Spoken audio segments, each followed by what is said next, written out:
बस कर दें स्टार्ट इसको। चलो, तो सबसे पहले हमने पढ़ा था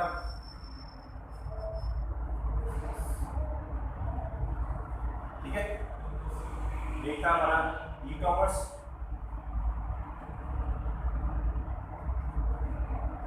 और फ्रीलांसिंग। ठीक है, ई कॉमर्स और फ्रीलांसिंग क्या है? बिजनेस की टाइप बिजनेस है। कैसे करते हैं ये? ऐसा बिजनेस जिसको हम इंटरनेट के थ्रू करें वो क्या कहलाता है? ई कॉमर्स कहलाता है। और अगर हमने प्रोडक्ट बेचनी है तो वो ई कॉमर्स ही है, लेकिन हम क्या करेंगे, साथ सर्विस बेचनी है तो फिर क्या होगा? फ्रीलांसिंग। हम दो से सेपरेट हो जाएंगे।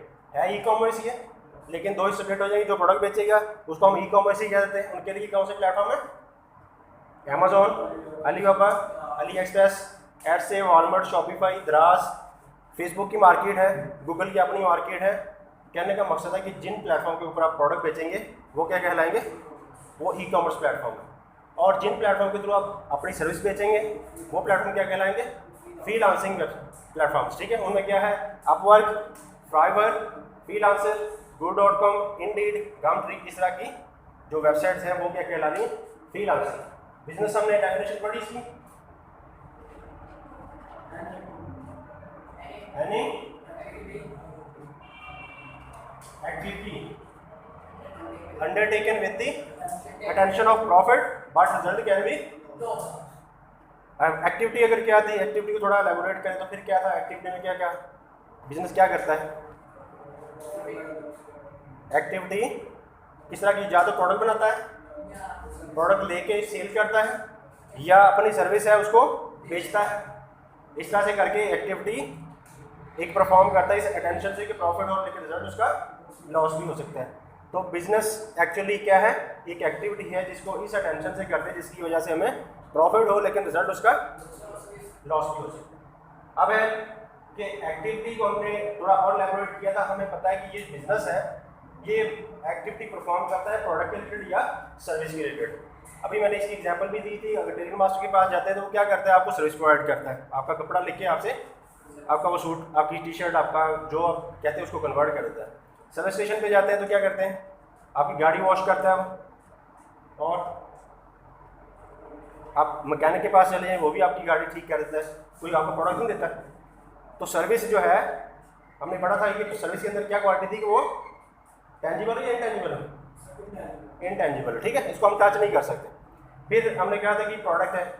फॉर एग्जांपल आप किसी ग्रोसरी शॉप पे चले जाते हैं, वहाँ से प्रोडक्ट बाय करते हैं, तो वो आप बेशक ये बाल पॉइंट बाय करते हैं, ये वाटर बाय करते हैं, कोई मोबाइल बाय करते हैं, फर्नीचर बाय करते हैं, तो हम उसको टच कर सकते हैं। मोबाइल बाय करें तो इसके जो सॉफ्टवेयर हैं उसको हम टच तो नहीं कर सकते, वो भी तो उसकी प्रोडक्ट है। तो इसका मतलब है प्रोडक्ट के अंदर क्या खसूसियत हो सकती हैं? टेंजिबल भी होती है, और सॉफ्टवेयर जो है जितने भी ये क्या है, और कंप्यूटर इटसेल्फ जो है, आप उसका मॉनिटर है या एलसीडी है, आपका उसका माउस है आपके पास, और नीचे आपका उसका सीपीयू, इसको सीपीयू बोलते हैं, सेंट्रल प्रोसेसिंग यूनिट। कहने का मकसद है कि आपको पता होना चाहिए कि एक प्रोडक्ट के अंदर खसूसियत होती है कि वो टेंजिबल भी हो सकती है, नॉन टेंजिबल भी। अभी कुछ कंसेप्ट आ रहे हैं मार्केट के अंदर, एनएफटीज। क्या है? Non fungible tokens. Non fungible tokens कि जिनको आप टच नहीं कर सकते, जैसे डिजिटल करेंसी है, क्रिप्टो करेंसी है, जो कि हमारी कंट्री में लॉ नहीं है। ठीक है, अब इसको हम लेकिन कुछ पेंटिंग है ऑनलाइन आप बना सकते हैं, कुछ अपने सॉफ्टवेयर के थ्रू वो पेंटिंग को सेल आउट कर सकते हैं। वो आपकी क्या है? एक डिजिटल प्रोडक्ट है जिसको आप टच तो नहीं कर सकते लेकिन बेच सकते हैं। बात समझिए, एनएफटीज जो है, नॉन फंजिबल टोकन्स, ये एक मेटामास्क की मार्केट है, उसके थ्रू आप इसको बेचते हैं। ये ब्लॉकचेन एक अलग से नई मार्केट लॉन्च हो रही है, प्रोडक्ट है लेकिन उसको आप टच नहीं कर सकते। तो इसका मतलब प्रोडक्ट के अंदर क्या खसूसियत होती है? दो। ठीक है, अब हमें एक्टिविटी बिजनेस को डिफाइन कर ली। आगे था कि बिजनेस की टाइप्स क्या है? टाइप्स क्या है? सोल ट्रेडर थी, सोल प्रोप्राइटरशिप, और पार्टनरशिप, और नेक्स्ट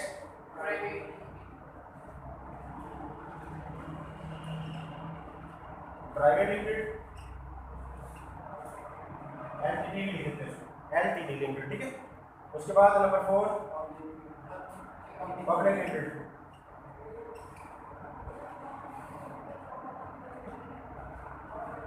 ऐसा बिजनेस जिसको सिर्फ एक पर्सन ओन कर रहा हो वो क्या कहलाता है?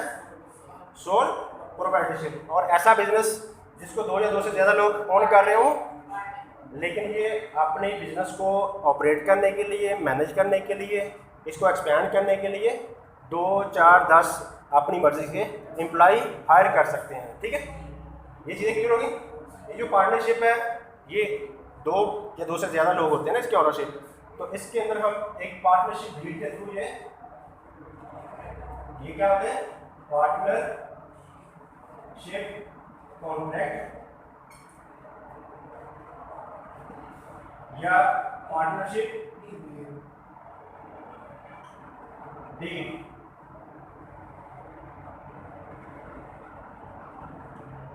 इसके थ्रू ये लीगली बाउंड होते हैं, ठीक है। ये लीगल डॉक्यूमेंट है जिसको हमने डिस्क्राइब करना है। सोल प्रोप्राइटरशिप और पार्टनरशिप में फ़र्क क्या है?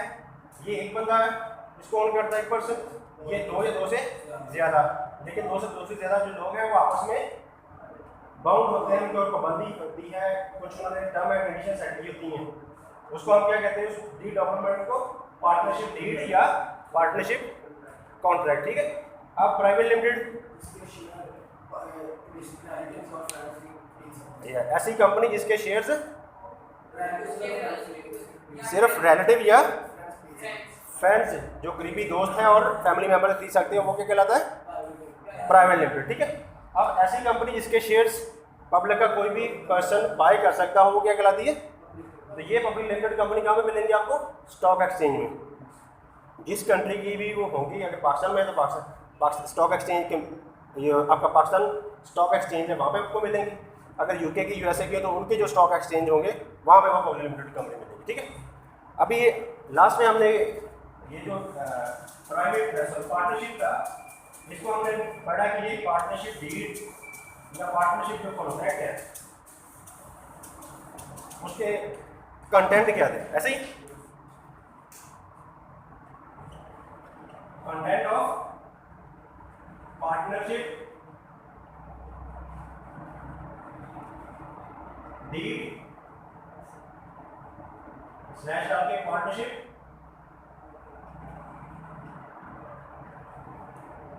कॉन्ट्रैक्ट, ऐसे इनमें हम देंगे सिर्फ 2 पर्सन के, 2 पर्सन मिनिमम है, तो हम पर्सन ए और पर्सन बी सपोज कर लेंगे कि पर्सन ए और पर्सन बी के दरमियान में होता है। अब पर्सन ए यहाँ पे हम लिखेंगे personal details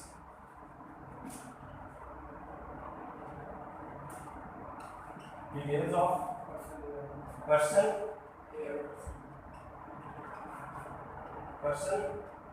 A and B, ठीक है। पर्सन ए और बी की डिटेल में क्या क्या आ जाएगा? उनका नेम, एड्रेस, फ़ोन नंबर, और ठीक है, इससे आप उनको पर्सन ए और पर्सन बी को आप आइडेंटिफाई कर लेंगे। नंबर 2 पे कैपिटल इन्वेस्टमेंट की परसेंटेज तय करेंगे कि इन्होंने एक बिजनेस शुरू करना है तो कितनी अमाउंट से शुरू करना है। टोटली अमाउंट कैपिटल अगर फॉर एग्जाम्पल उनका है 10 लाख, वो कहते हैं कि हमने 50-50 पे आना, तो क्या 5-5%, 50-50% होती है, ऐसे ही। तो परसेंटेज ऑफ कैपिटल इन्वेस्टमेंट,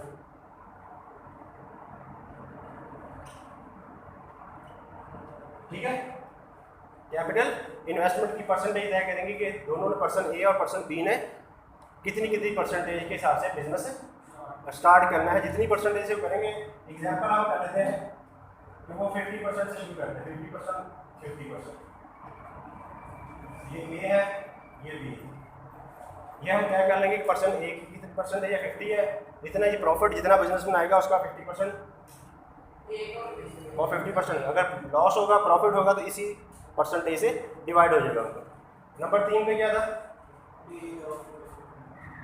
इसके बाद हमने इसकी रोल ड्यूटी डिफाइन की थी कि रोल पर्सन ए और पर्सन बी का रोल क्या होगा। ऐसे ही रोल ऑफ पर्सन ए और बी, ठीक है, इनका रोल डिफाइन करेंगे। उसके बाद पर्सन ए और पर्सन बी काम करेंगे तो वेजेस भी लेंगे। इनमें से एक पार्टनर साइलेंट भी हो सकता है, दोनों साइलेंट होंगे तो काम कोई और ही करेगा, स्टाफ ही हायर करने पड़ेंगे। तो लेकिन पर्सन ए और पर्सन बी एटलीस्ट इनमें से एक एक्टिवली काम करेगा। जब उनमें से एक्टिवली एक काम करेगा तो एक वेजेस लेगा, दूसरा साइलेंट रहेगा, वो वेजेस नहीं लेगा, ठीक है। अब अगर दोनों एक्टिव हैं तो दोनों वेजेस लेंगे, हमने एक्टिव दोनों को एक्टिव लेना।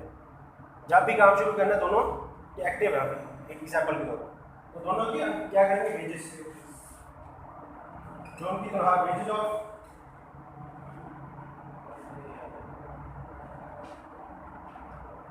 पर्सन ए और पर्सन बी, ठीक है। अब आएंगे वेजेस के बाद आप क्या है, स्टाफ कितना हायर करना है ये भी हमने बताया। स्टाफ हायरिंग ऑफ और स्टाफ हमें एक चाहिए, दो चाहिए, तीन, दोनों मुशावरे से। फिर इसके बाद स्टाफ की wages of staff plus roll. बात समझ आ रही?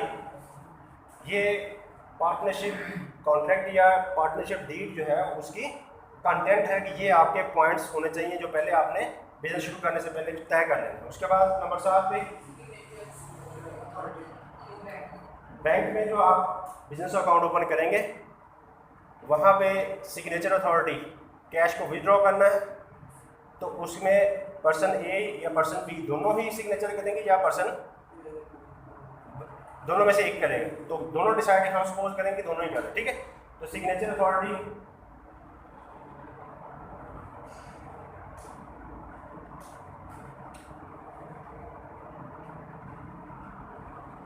नेक्स्ट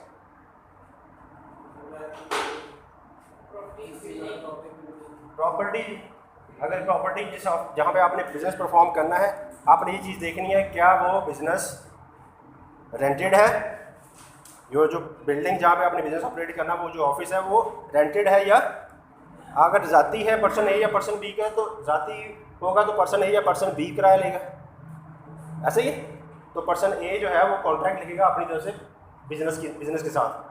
अगर इन दोनों का नहीं है तो प्रॉपर्टी किसी और थर्ड पर्सन की होगी, थर्ड पर्सन के साथ आपका जो कॉन्ट्रैक्ट होगा बिजनेस का हम वो मेंशन करेंगे, साथ एक कॉपी साथ लगा देंगे, कितना एग्रीमेंट किया है, रेंट एग्रीमेंट में कितनी पेमेंट आपकी डाउन पेमेंट आपने की और कितनी पर मंथ आप दे रहे हैं वो आप मेंशन करेंगे। रेंट एग्रीमेंट जब आप इसकी वैसे ही कॉपी साथ अटैच कर दो, उसके ऊपर सारा लिखा होता है ना रेंट के ऊपर, रेंट एग्रीमेंट, तो रेंट एग्रीमेंट का।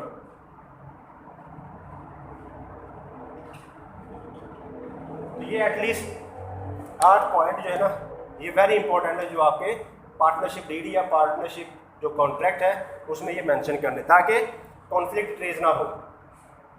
बिजनेस ऑपरेट करें तो पता हो कि पर्सन ए और पर्सन बी का रोल क्या है, उनकी अगर प्रॉफिट है लॉस है तो उसका परसेंटेज किस तरह से डिवाइड होगी, दोनों का रोल क्या होगा, टाइमिंग क्या होगी ऑफिस में आने की, उसका क्या रोल है पर्सन ए का पर्सन बी का। उसके बाद पर्सन ए और पर्सन बी की वेजेस क्या होंगी, तनख्वाह वगैरह सेट करेंगे। उसके बाद जो स्टाफ हायर करना है, एक चाहिए, दो चाहिए पर्सन, तीन चाहिए, तीन, तो जितने आपको स्टाफ चाहिए वो आपने हायर करने हैं दोनों ने म्यूचुअल इंडरस्टैंड करके। उसके बाद वेजेस ऑफ स्टाफ और उनका रोल कि वो स्टाफ करेगा क्या, जब आप उसको हायर कर लेंगे तो क्या करेगा, आप ये रोल है आप डिफाइन करेंगे। फिर इसके बाद सिग्नेचर अथॉरिटी जो बैंक में आप देते हैं, सिग्नेचर अथॉरिटी है बैंक बिजनेस अकाउंट, ठीक है। और उसके बाद क्योंकि आपने जब पेमेंट लेनी और देनी है तो बैंक से साथ आपका वास्ता पड़ना है, तो बैंक में ऑथोराइजेशन जो आपकी चेक की है वो कौन करेगा, जिस पर्सन के सिग्नेचर की अथॉरिटी आपने तो दी है, ठीक है। अब वहाँ से अगर पर्सन ए कहे कि मैं नहीं करूँगा, पर्सन बी करेगा, तो पर्सन ए अपनी तरफ से लिख के दे देगा कि मैंने ये अथॉरिटी पर्सन बी को दे दी है। अगर बी वाला के उल्ट हो जाए, बी वाला कहे कि ये पर्सन ए को मैं करता हूँ कि पर्सन बी ही कर ले, तो पर्सन बी को एक अपना एफिडेविट लिखना पड़ेगा कि मैं ऐसी अथॉरिटी पर्सन ए के दे रहा हूँ, ठीक है। और रेंट एग्रीमेंट के भाई हमने ये ऑफिस जहाँ पे बिजनेस ऑपरेट करने लगे हैं, ये बिल्डिंग जहाँ पे हम चलाने लगे हैं बिजनेस, ये रेंटेड है, तो रेंट कितना है उसका एग्रीमेंट लगा देंगे। अगर आपकी ज़ाती होगी तो फिर क्या होगी, अगर ज़ाती अपनी प्रॉपर्टी होगी तो फिर क्या रजिस्ट्री देंगे साहब। इन केस के अगर आपका सोल प्रोप्राइटरशिप बिजनेस हो तो आपको कुछ भी लगाने की जरूरत नहीं, ये तो आपका अपना ही होगा ना, आपका तो अपना ही होगा। सोल प्रोप्राइटरशिप में ये चीज़ें नहीं होंगी, ये किस में होंगी, ये पार्टनरशिप में। तो ये इतनी समझ आ गई, चले ज़बरदस्त।